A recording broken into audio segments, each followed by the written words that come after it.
de una paranoia o un trastorno de ideas delirantes persistentes. Y le vamos a pedir a su compañera que está sentadita aquí adelante que sea la que lea, por favor, el primer caso clínico.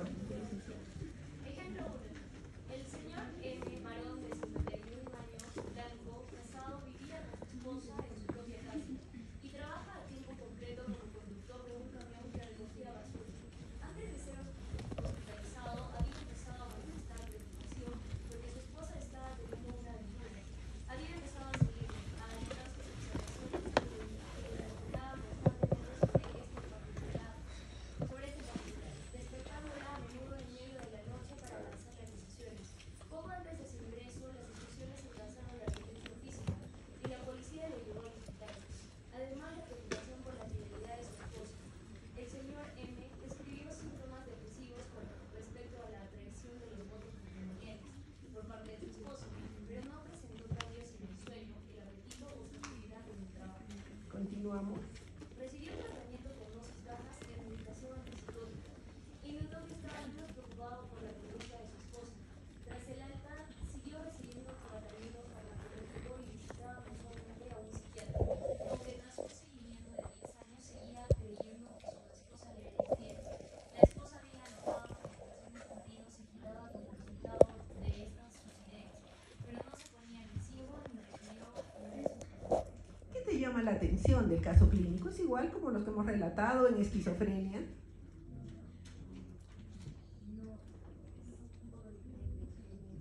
No, no es cierto. Definitivamente no. ¿Sí? Y vamos a hablar de un trastorno que, fíjense, es un trastorno mental mayor, psicótico obviamente, pero de carácter crónico, que va a cursar con una alteración en el contenido del pensamiento. Solo va a tener ideas delirantes. Por eso es que también se llama trastorno de ideas delirantes persistentes. No hay alucinaciones. Y si tuviera alguna alucinación, no es del tipo de las alucinaciones que hemos descrito en la clase anterior como alucinaciones complejas. No, son alucinaciones simples, transitorias, ¿no es cierto?, que se relacionan probablemente al tipo de delirio que tiene, pero no existe otro tipo de alteración. Entonces se va a tratar de un delirio, y recuerden que un delirio, una idea delirante, creencia errónea, falsa, que sin embargo el paciente la defiende como una creencia absoluta y una convicción total, ¿no es cierto?, pero que no es cierto. La diferencia con las ideas delirantes de la esquizofrenia es que este tipo de creencias podrían ser ciertas. ¿Podría ser cierto que la mujer lo engañe? Sí. Pero nunca podría ser cierto que la Virgen sea que la esposa sea la Virgen María o que él sea Dios, ¿no es cierto? Esa es la diferencia entre un tipo de delirio de la esquizofrenia y con el tipo de delirio de las paranoias o trastorno por ideas delirantes persistentes. Entonces nos vamos a dar cuenta que el delirio es continuo, sistematizado, y a partir de una idea va a continuar, ¿no?, explicándose una idea equivocada, explicando las razones que ocurren. Recuerdo mucho una pareja de ingenieros jóvenes, salieron recién de la UNSA, tenían un matrimonio de poco tiempo, y de pronto, ella que ya, tampoco no de poco tiempo, ya tenían un tiempo porque tenían 2 hijos. Ella en la noche subió al tercer piso a extender la ropa sacándola de la lavadora para que se seque durante la noche, y cuando bajó, su celular se prendió, sonó algo y ella no quiso contestar, lo apagó. A partir de ese hecho, el marido estaba convencido que ella se estaba comunicando con su amante, que tenía un amante, y que por tanto lo estaba engañando. Entonces ella, pero si los dos eran ingenieros de sistemas, y ella le decía, pero revisa, no, lo has borrado, lo has hecho borrar, pero ¿cómo lo voy a borrar? Estamos ahora. Nunca se pudo quitar. Mejoraba con la medicación, después él decía, ¿por qué me tengo que medicar? Dejaba de medicarse y otra vez volvían los pleitos. Eso es más o menos lo que ocurre en un trastorno por ideas delirantes. Entonces recuerden que el delirio es continuo, sistematizado, irreductible a cualquier tipo de razonamiento lógico y tiene que ver con una predisposición constitucional del sujeto o bien con las vivencias del propio sujeto. ¿Listo? Entonces, miren, en la esquizofrenia vemos cómo se rompe la biografía del paciente. Aquí también va a haber una alteración. Sin embargo, en este trastorno no se altera la inteligencia, no cambia la memoria, hay una lucidez absoluta de la conciencia, la capacidad de juicio y raciocinio están indemnes, ¿sí? Y lo que ocurre con este tipo de delirios, como les digo, es que a partir de esta idea equivocada va organizando ideas coherentes una tras otra. Entonces, me has borrado todo lo que había en el celular, ¿no? Y seguro que has estado comunicando con él mientras estabas en el baño, sino porque todo lo explicaba en relación a ese evento. Entonces, el paciente va a tratar de darle una explicación racional, lógica, ¿sí? A pesar de lo absurda que su idea pueda ser. Muy bien, se presenta a lo largo de la vida con una prevalencia del 0.2%. El delirio paranoico de persecución es el más frecuente y en los hombres lo que predomina es el delirio celotípico. Y en general, la presentación en ambos sexos es la misma. Fíjense las características que diferencian la clasificación de la Asociación Psiquiátrica Americana con la de la Organización Mundial de la Salud. El DSM-5-TR dice que se puede establecer el diagnóstico de un trastorno por ideas delirantes cuando hay un mes de síntomas. En cambio, la CIE-10 nos afirma que tienen que estar presentes los síntomas por lo menos 3 meses. Y como vamos a ver, el inicio puede ser brusco o insidioso, generalmente es insidioso, y es muy sistematizado y el contenido del delirio puede ser algo factible, algo posible, ¿sí? Y no existe esa ruptura biográfica que encontramos en el caso de los pacientes con esquizofrenia. Y como vamos a ver, puede haber el síndrome erotomaníaco o síndrome de Clearan-Bull en mujeres, ¿no es cierto? En que ella va a pensar que alguien importante se ha enamorado de ella, ¿no? Entonces incluso le va a hacer un seguimiento, va a estar en ciertas cosas. Puede ser de solo grandiosidad o celotípico, que también se llama el síndrome de Otelo, muy común en los hombres, persecutorio, también común en los hombres, o bien puede ser un delirio, ¿no?, hipocondríaco monosintomático. Yo me acuerdo de un paciente que me decía, tengo un bulto aquí, no puedo pasar. Todos los exámenes salían negativos, pero él estaba convencido, ¿sí?, que tenía ese bulto sin que realmente existiera. Y puede ser inespecífico. En general el pronóstico es mejor porque no hay un deterioro en la capacidad de trabajo, en las relaciones que pueda tener el paciente. Podrían haber, como les decía, algún tipo de alucinaciones, pero que están relacionadas con el delirio. Y una de las cosas, ¿sí?, que llama la atención es que mantienen una conducta rígida, siempre repiten lo mismo y no hay conciencia de enfermedad. Están absolutamente convencidos que lo que viven es cierto. Ustedes pueden ver las características descritas tanto en el DSM-5 como en la CIE-10 y simplemente les van a decir lo mismo que les he referido de una manera más simple, ¿no? La presencia de una idea delirante o de una serie de ideas delirantes relacionadas entre sí, diferentes a las enumeradas como típicas de la esquizofrenia. ¿Qué quiere decir? Que estas ideas en el campo de la paranoia es posible que ocurran, lo que no es en la esquizofrenia. ¿Listo? Y las ideas delirantes deben estar presentes. Para la CIE-10 hemos visto 3 meses, para el DSM-5 un mes, y obviamente no cumple los criterios para decir hay esquizofrenia. ¿Qué otra cosa más es importante? Las exclusiones, ¿no? Que no se trate de otro tipo de trastorno. Y luego está otro tipo de trastorno psicótico, que es el trastorno esquizoafectivo. Por favor, ¿puedes leerlo? Sí. El señor C tenía 24 años, no presentaba antecedentes psiquiátricos. El embarazo, su nacimiento, su desarrollo temprano y su adaptación como paramédico en el servicio militar fueron normales. Tras su salida del ejército empezó a estudiar Derecho, pero al poco tiempo dejó la facultad y viajó por Asia, donde fumó cannabis. Los miembros de su familia con los que tuvo contacto durante esa época notaron ciertos cambios. Insistía en cambiar de nombre. Empezó a aislarse y creía que era el sucesor de Dalai Lama. De Dalai Lama, ¿no es cierto? De Dalai Lama.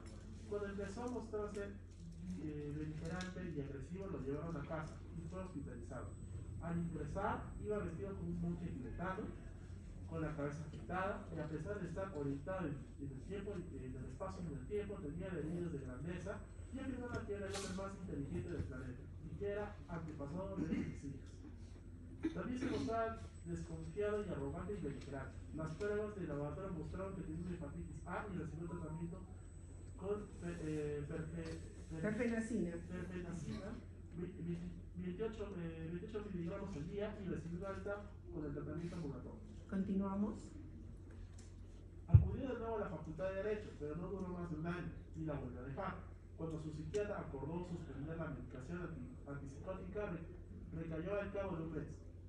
El segundo ingreso se produjo tras el episodio maníaco durante el cual gastó dinero de forma descontrolada, tenía ataques de agresividad, hablaba en exceso, era hiperactivo y creía que era el Mesías. Recibió tratamiento con haloperidol, 5 miligramos al día, y litio, 1200 miligramos.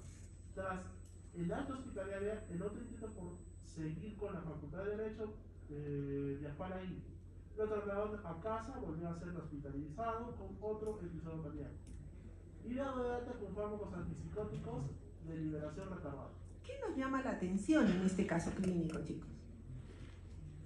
Tiene síntomas, ¿no es cierto?, compatibles con un cuadro esquizofrénico, pero también con un trastorno afectivo del tipo maníaco. Y eso es lo que describe un trastorno esquizoafectivo. La sintomatología del criterio A de esquizofrenia más un estado afectivo alterado, sea depresión o sea manía. Y eso es lo que conocemos como trastorno esquizoafectivo. Y pareciera corresponder a la tercera parte de los casos que se presentan de esquizofrenia. Es más frecuente en las mujeres que en los varones. ¿Y por qué? En las mujeres, fundamentalmente, este tipo de síntomas de tipo esquizofrenia se asocian a cuadros más del lado depresivo.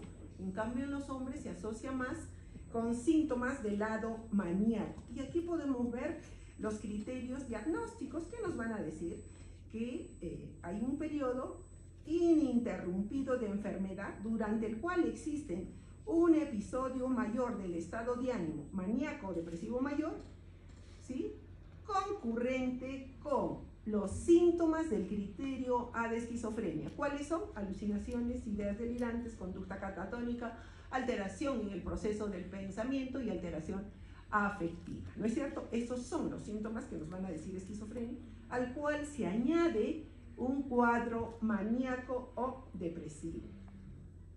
¿Existen otro tipo de trastornos psicóticos? Por supuesto.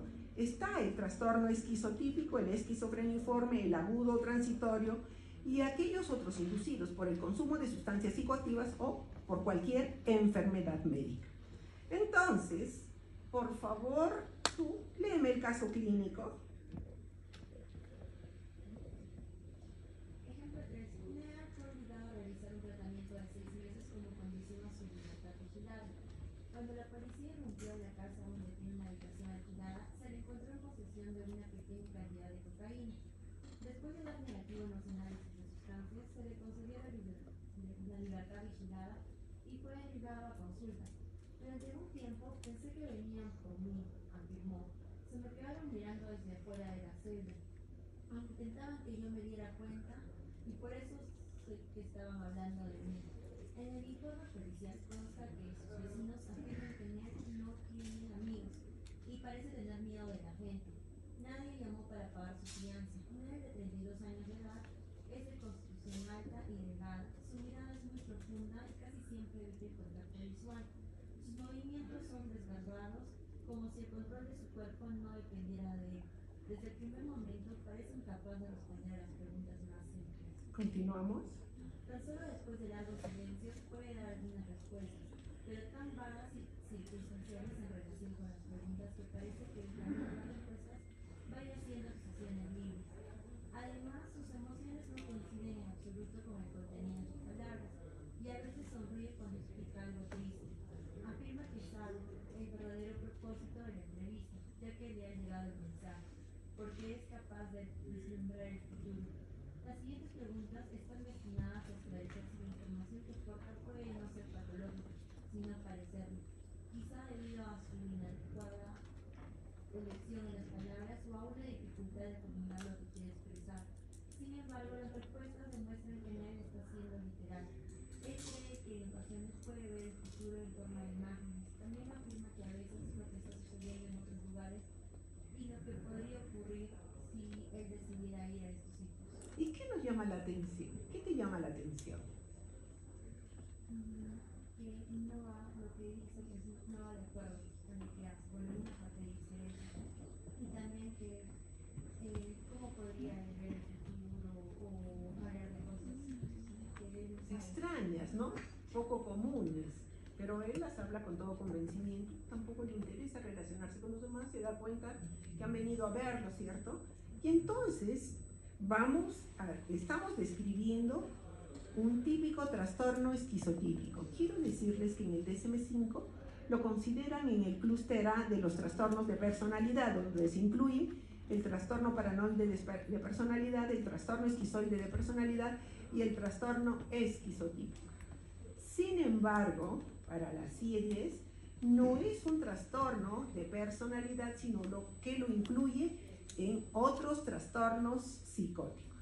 Si ustedes pueden haber revisado y entendido de qué se trata el caso clínico, vemos que hay un comportamiento excéntrico, ¿no es cierto? ¿Qué más hay?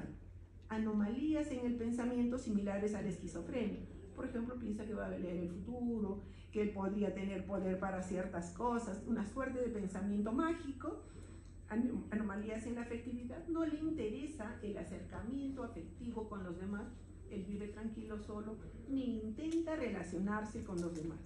Y el tiempo que tiene que tener mínimamente los síntomas del paciente son 2 años.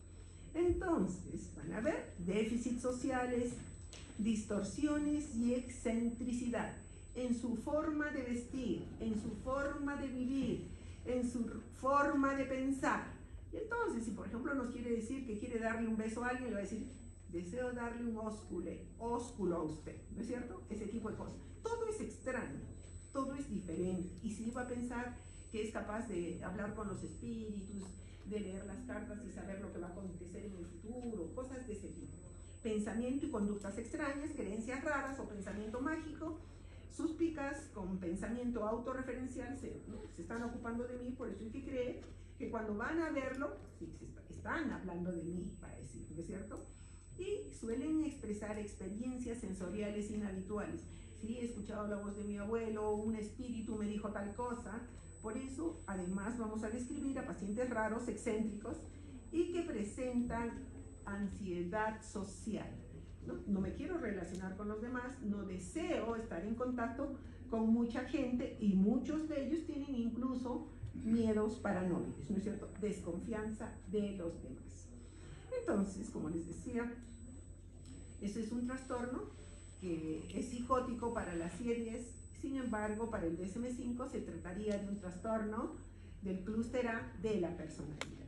Y luego está el trastorno esquizofreniforme. Tampoco el trastorno esquizofreniforme existe en las series. Si ustedes se acuerdan de los criterios diagnósticos de tiempo cuando hemos hablado de la esquizofrenia, ¿sí? Allí no nos dicen, como en el DSM-5, que tiene que durar la enfermedad más de 6 meses, ¿no es cierto? No nos dice eso la serie. En cambio, en este DSM-5 se dice, si yo tengo los síntomas del criterio A que me definen una esquizofrenia más de 6 meses, es esquizofrenia. Pero yo puedo tener todos estos síntomas entre 1 mes y 6 meses y no hablar de esquizofrenia, sino de trastorno esquizofreniforme, ¿sí? Entonces, el trastorno esquizofreniforme no cumple los criterios del DSM-5, ¿no es cierto?, para esquizofrenia. ¿En función de qué? De tiempo. Sin embargo, los síntomas son los mismos. Y también se incluye en el trastorno esquizofreniforme la recuperación del funcionamiento anterior ad interim. Entonces, este paciente que yo vi saliendo calato, tirando piedras, ¿no es cierto?, o hablando solo, le doy el tratamiento, mejora, no ha durado tanto tiempo su enfermedad y vuelve a hacer el mismo diagnóstico. ¿Listo? Esquizofreniforme. Entonces, como les había señalado, la duración total del episodio va entre 1 y 6 meses. ¿Listo? Eso es. Y por eso solo se describe en el DSM-5. Tú, por favor, ¿podrías leer el caso clínico? El señor C, un contador de 28 años, fue llevado al servicio de urgencias esposado por la policía. Estaba desaliñado y gritaba y forcejeaba con los agentes. Era obvio que estaba oyendo voces porque respondía a ellas con gritos como «cállate». Dije que no voy a hacerlo. Sin embargo, cuando se le preguntó por las voces, negó que oyese nada. El señor C tenía una mirada de hipervigilante y saltaba el menor ruido. Manifestó que debía escapar rápidamente porque sabía que si no lo hacía, le iban a matar. El señor C tenía una actividad normal hasta 2 meses antes de su utilización. Era contador de una prestigiosa empresa, tenía amigos cercanos y vivía con su novia. La mayoría de las personas que lo conocían lo describían como amigable, pero en ocasiones era pendenciero. Cuando su novio rompió inesperadamente la relación, Su novia, ¿no es? Cuando su novia rompió inesperadamente la relación y abandonó el apartamento, el señor C se angustió. Sin embargo, estaba convencido de que podía recuperarla y empezó a cruzarse accidentalmente con ella en su trabajo y en su nuevo apartamento, llevándole flores y regalos. Cuando ella le dijo enérgicamente que no quería nada más con él y le pidió que la dejase tranquila, el señor C creyó que lo quería ver muerto. Le preocupaba tanto esta idea que su trabajo se empezó a resentir. Temiendo por su vida, el señor C se ausentaba con frecuencia de la oficina. Y cuando entregaba algún trabajo, lo hacía a menudo tarde, con menos calidad y cometiendo muchos errores. Su supervisor le recriminó su comportamiento y lo amenazó con despedirlo de seguir así. El señor C estaba avergonzado y resentido con su supervisor por su recriminación. Seguimos. Creía que su exnovia había contratado al supervisor para que lo matase, y estas creencias eran confirmadas por una voz que se burlaba de él. La voz le decía una y otra vez que debía dejar su trabajo, mudarse a otra ciudad y olvidarse de su exnovia. Pero el señor C se negaba, creyendo que eso les daría más satisfacción de la que merecían. Siguió trabajando, aunque con mucha cautela, siempre temiendo por su vida. En todo momento el señor C creía ser la única víctima. Se despertaba sobresaltado por las noches con pesadillas, pero se volvía a dormir inmediatamente. No había perdido peso y no presentaba otros síntomas vegetativos. Sus sentimientos alternaban entre la rabia y el terror. Su mente estaba inusualmente alerta y activa, pero no se mostraba hiperactivo ni excesivamente enérgico o expansivo. No presentaba ningún trastorno formal del pensamiento. El señor C fue hospitalizado y tratado con antipsicóticos. Sus síntomas revivieron al cabo de varias semanas de tratamiento. Se encontraba bien y pudo volver a trabajar al poco tiempo de recibir el alta. Y entonces estamos describiendo ¿qué tipo de trastorno? Esquizofreniforme, ¿no es cierto? Esto ha ocurrido en menor tiempo que los 6 meses, ¿no es cierto? 2 meses y él comenzó a presentar toda la sintomatología de un cuadro esquizofrénico. Sin embargo, recibe todo su tratamiento formalmente, acaba el tratamiento, va a seguir tomando su medicación, pero al salir de alta, él vuelve a la vida normal, vuelve a su trabajo, vuelve a ser la persona que fue. Y de paso se olvidó de la novia, ¿no es cierto? Eso es lo que pasó. Entonces, vamos a señalar que los criterios temporales para los trastornos psicóticos que estamos describiendo son: para el esquizotípico, que hemos dicho que para el DSM-5 está incluido en los trastornos de personalidad, debe ser por lo menos 2 años, ¿no es cierto? Psicosis para la CIE-10, trastorno de personalidad para el DSM-5. La esquizofrenia, al menos 6 meses, el trastorno esquizofreniforme entre 1 y 6 meses y el trastorno psicótico agudo y transitorio entre 1 día y 1 mes. Recuerdo mucho a un estudiante universitario que fue traído a la consulta, ¿no? Luego de que su mamá me dijo ya en la consulta que estuvo raro como 2 o 3 días, pero el día que salió temprano a clases, de pronto se paró en una esquina y comenzó a dirigir el tránsito. Era temprano, ¿no? Como las clases que solemos tener. A las 9, en que ya se abren las tiendas y qué sé yo, y él dirigía el tránsito, una puerta se abrió y en la ventana se supone que había una mesita con un teléfono y un hombre comenzó a hablar, trabajador de esa empresa, comenzó a hablar por teléfono, pero él vio, supongo que pensaría que estaba hablando contra él o algo, cogió una piedra y le rompió el vidrio. Allí es donde lo atrapa la policía, llaman a su mamá y viene a la consulta. En este caso estamos describiendo que un trastorno psicótico agudo y transitorio. ¿Listo? Esa es la diferencia. Psicosis como que fuera una esquizofrenia, pero que dura, ¿no es cierto?, menos de un mes, ¿listo? Entre un día y un mes. Entonces, a ver, ¿tú podrías leer el caso clínico? Léelo tú, está bien. Léelo, por favor. Ese es un hombre de 32 años que solicita ser atendido por psiquiatría de manera ambulatoria. Proviene de una familia con escasos recursos económicos, vive con su madre de 16 años, con 4 hermanos menores y su padrastro. Ese vivió toda su infancia con los abuelos en el campo, ahí estudió hasta la primaria, y a los 13 años la madre lo trajo a vivir con ella y su familia. El joven no conoce a su padre y tiene muy mala relación con su padrastro, quien suele ser violento. Entre sus antecedentes, surge que a los 13 años, a los 15, consume marihuana y alcohol por un tiempo prolongado con su grupo de amigos. Y en una oportunidad, a los 20 años, bajo el consumo de sustancias marihuana, presentó un episodio de agitación con migración paranoide receptor, con agitación psicomotora, por lo que fue internado en un servicio de psiquiatría. Sus amigos manifestaron que estaba como loco. 6 meses después de este episodio, asegura no haber vuelto a consumir sustancias psicoactivas y sus síntomas se han ido. Bueno, entonces podemos ver que si nosotros encontramos la causa de cualquier trastorno, resolvemos la causa y deben desaparecer los síntomas, ¿no es cierto? Por eso es tan importante encontrar la etiología. ¿Y de qué estamos hablando en este caso? De un trastorno psicótico inducido por sustancias psicoactivas. En este caso, el uso de la marihuana llevó a que el paciente desarrolle un cuadro abiertamente psicótico, ¿no es cierto? Muy bien, entonces, lo que nos va a acercar al diagnóstico es que existe una muy clara relación temporal, ¿sí?, entre la aparición de los síntomas psicóticos y los periodos de intoxicación o abstinencia, que va más o menos en el término de un mes, ¿listo? Hasta ese. Entonces, ¿cuáles son los criterios que el DSM-5 nos dice que debemos tener en cuenta para decir que se trata de un trastorno psicótico inducido por sustancias? Primero, que va a haber la presencia de alucinaciones y de ideas delirantes, ¿sí? Y los síntomas de cierto tipo, alucinaciones e ideas delirantes, ¿sí?, van a aparecer, ¿sí?, o en el mes siguiente a una intoxicación o en el mes siguiente de abstinencia a las drogas. El consumo de la sustancia, por tanto, está etiológicamente relacionada a la producción de síntomas psicóticos.